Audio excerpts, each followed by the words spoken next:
ഇന്ന് ഇൻസ്റ്റൻ്റ് ആയിട്ട് ചെയ്യാൻ പറ്റുന്ന നല്ല ക്രിസ്പി ആയിട്ടുള്ള ഒരു റവ ദോശയുടെ റെസിപ്പി ആയിട്ടാണ് വന്നിട്ടുള്ളത്. ഇതിന് വേണ്ടിയിട്ട് നമുക്ക് അരി കുതിർക്കേണ്ട, അരക്കേണ്ട, അതുപോലെ റെസ്റ്റ് ചെയ്യേണ്ട ആവശ്യമൊന്നുമില്ല. ഒരു 10 മിനിറ്റ് കൊണ്ട് തന്നെ നല്ല ക്രിസ്പി ആയിട്ടുള്ള, അതുപോലെ തന്നെ നല്ല ടേസ്റ്റി ആയിട്ടുള്ള ദോശ തയ്യാറാക്കിയെടുക്കാം. അപ്പോൾ ഇതെങ്ങനെ ഉണ്ടാക്കാമെന്ന് നോക്കാം. അപ്പോൾ അതിനായിട്ട് ഒരു മിക്സിയുടെ ജാറിലേക്ക് 1 കപ്പ് റവ ഇട്ട് കൊടുക്കുന്നുണ്ട്. അപ്പോൾ റവ എടുക്കുമ്പോൾ വറുക്കാത്തതോ അതല്ലെങ്കിൽ വറുത്തതോ എടുക്കാവുന്നതാണ്. ഇനി ഇതിലേക്ക് അടുത്തായിട്ട് ചേർക്കുന്നത് ഗോതമ്പ് പൊടിയാണ്. ഗോതമ്പ് പൊടി ചേർക്കുമ്പോൾ ഒരു 2 ടേബിൾ സ്പൂൺ മുതൽ ഒരു 1/4 കപ്പ് വരെ ചേർക്കാം. ഞാനിപ്പോൾ ഈ 2 രീതിയിൽ ഉണ്ടാക്കി നോക്കിയിട്ടുണ്ട്. 2 രീതിയിലും നല്ല ടേസ്റ്റ് തന്നെയാണ്. ഇനി ഇത് നന്നായിട്ടൊന്ന് പൊടിച്ചെടുക്കണം. അപ്പോൾ റവ എപ്പോഴും പൊടിച്ചെടുക്കുമ്പോൾ നമുക്ക് നല്ല ഫൈനായിട്ട് പൊടിച്ചെടുക്കാനായിട്ട് പറ്റില്ല. ഇതുപോലെ ചെറുതായിട്ടുള്ള തരികളൊക്കെ ഉണ്ടാകും. അപ്പോൾ ഈ രീതിയിൽ ഒന്ന് പൊടിച്ചെടുത്താൽ മതി. ഇനി നമുക്കിതൊരു ബൗളിലേക്ക് മാറ്റാം. ഇനി ഇതിലേക്ക് അടുത്തായിട്ട് ചേർക്കുന്നത് ഒരു 1/2 കപ്പ് തൈരാണ്. അപ്പോൾ തൈര് ചേർക്കുമ്പോൾ അധികം പുളിയില്ലാത്ത കട്ടത്തൈര് തന്നെ ചേർക്കാനായിട്ട് ശ്രദ്ധിക്കണം. ഇനി ഇത് രണ്ടും കൂടി ഒന്ന് മിക്സ് ചെയ്തെടുക്കാം.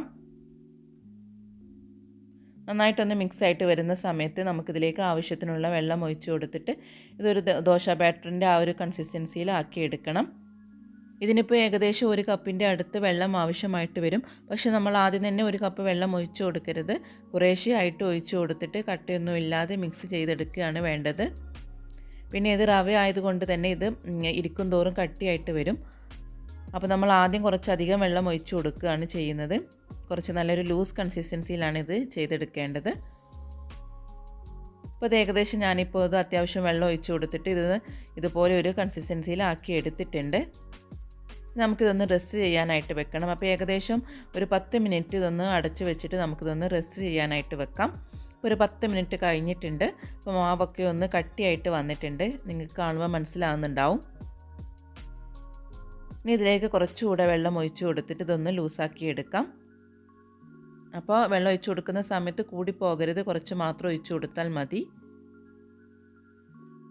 ഇനി ഇതിലേക്ക് ആവശ്യത്തിനുള്ള ഉപ്പ് ചേർക്കാം.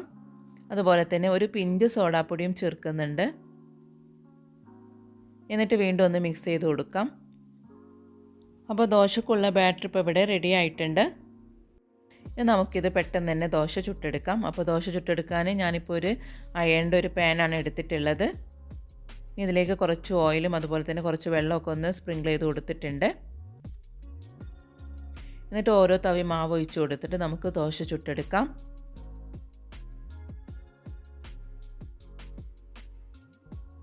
ഇനി ദോശ ഒന്ന് വെന്ത് വന്നു കഴിഞ്ഞാൽ നമുക്കിതിലേക്ക് കുറച്ച് നെയ്യൊന്ന് എല്ലായിടത്തും ആക്കി കൊടുക്കാം.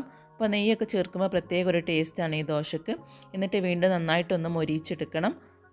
ഇപ്പോൾ ദോശയൊക്കെ നന്നായിട്ട് മൊരിഞ്ഞ് വന്നിട്ടുണ്ട്. നമുക്കിത് പാനിൽ നിന്ന് മാറ്റാം. നിങ്ങൾക്ക് കാണുമ്പോൾ മനസ്സിലാകുന്നുണ്ടാവും എത്രത്തോളം ക്രിസ്പിയാണ് ഈ ദോശയെന്ന്. നല്ല ടേസ്റ്റി ആയിട്ടുള്ള ദോശയുടെ റെസിപ്പിയാണിത്. അപ്പോൾ ഇതാ നമ്മുടെ ഫസ്റ്റ് ദോശ ഇപ്പോൾ ഇവിടെ റെഡി ആയിട്ടുണ്ട്. ഇനി ഇതേ രീതിയിൽ തന്നെ നമുക്ക് ബാക്കിയുള്ള മാവ് വെച്ചിട്ടും ദോശ ചുട്ടെടുക്കാം.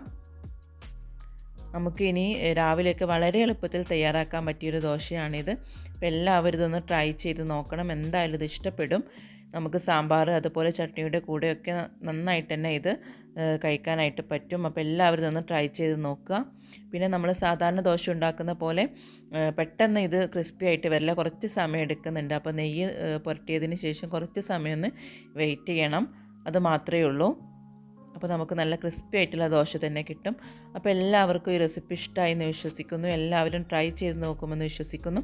അപ്പോൾ നിങ്ങൾക്ക് ഈ റെസിപ്പി ഇഷ്ടപ്പെടുകയാണെങ്കിൽ നമ്മുടെ ചാനൽ സബ്സ്ക്രൈബ് ചെയ്യാനും ലൈക്ക് ചെയ്യാനും ഷെയർ ചെയ്യാനും ഒന്നും മറക്കരുത്. അപ്പോൾ വീണ്ടും ഇതുപോലെ ഈസി ആയിട്ടുള്ളതും അതുപോലെ ടേസ്റ്റി ആയിട്ടുള്ള റെസിപ്പിയുമായിട്ട് ഞാൻ വരുന്നതാണ്. താങ്ക്